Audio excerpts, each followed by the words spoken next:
Emily had always believed that kindness is a lifestyle choice. When she relocated to the manicured community where she was under the watchful gaze of the HOA, she was eager to start afresh. She was a newly employed elementary school teacher in town and was keen to fit in her new environment. During her maiden weekend, she prepared some batches of cookies and went door to door, greeting people with her homemade cookies and a broad smile. She has registered for the community cleanup weekend, volunteered at the HOA garage sale, and even assisted an elderly neighbor in repairing a garden hose.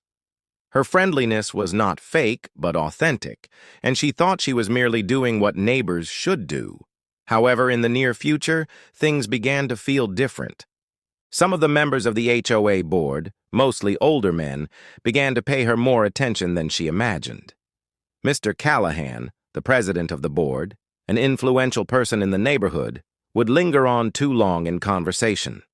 Another member would comment on her dresses or how she was pleasantly cheerful compared to the other women in the community. Emily, who was accustomed to dealing with awkward situations, just kept on nodding and shifting the conversation the other way. She thought that it was simply an adaptation to the new location and that she did not want to create any commotion. After several weeks, Emily began to see weird things. The cave of her garden fence was silently dropped in warning. Her bins, which she had forgotten to take in before the HOA time, were not mentioned, as other people had been mentioned.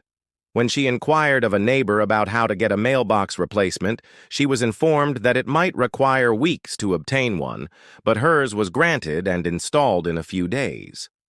All appeared convenient and even fortunate, until a neighbor showed up during a monthly workout at the yoga studio, making this comment. "Well, it must be nice to receive the VIP treatment, Emily." She laughed it off, not knowing what they said at first. The atmosphere of the room was different. Women in the society tightened their smiles. She lost some of the parents that she tutored after school. Emily might have sensed the withdrawal, the little ones that were not spoken. Then the whispers began to come. She could hear someone say at the community center, "She knows how to work those HOA guys."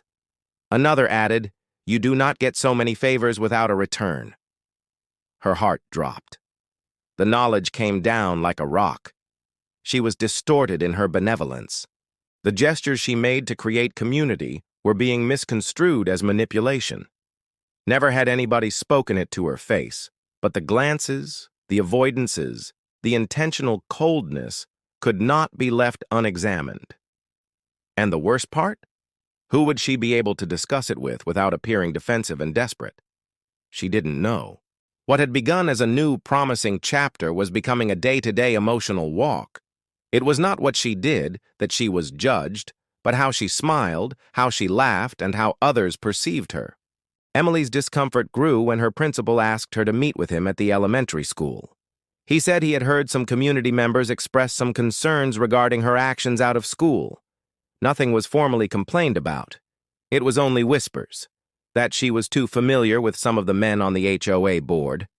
It was sufficient to have a prompting. Emily sat in disbelief, understanding that her professional status, spanning more than 2 decades of her life, had become the subject of gossip around the neighborhood.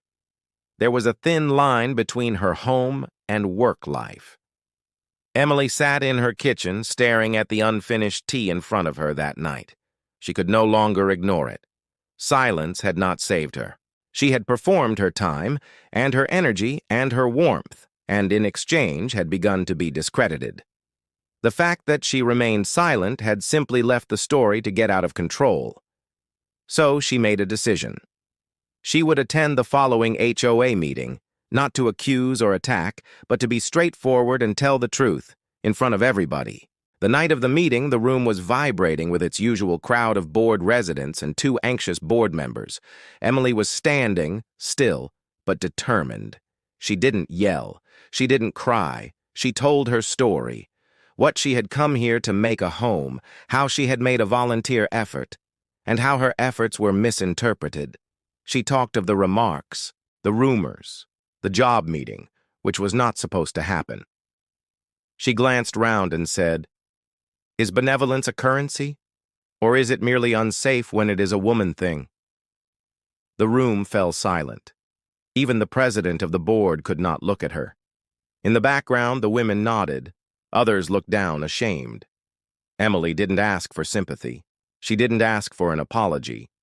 She wanted it to be a better neighborhood, where we weren't weaponizing kindness, where we weren't judging a character based on what we gossiped about, and where we, as women, were allowed to be warm without the threat of a label. The impact was immediate. The next morning, a neighbor who had avoided her for weeks before brought her flowers. The HOA quietly assessed its complaint and citation policies. This was chased up at school by the principal, who this time apologized, recognizing how bad a decision it was to regard hearsay without evidence. Emily did not manage to become the hero of the neighborhood.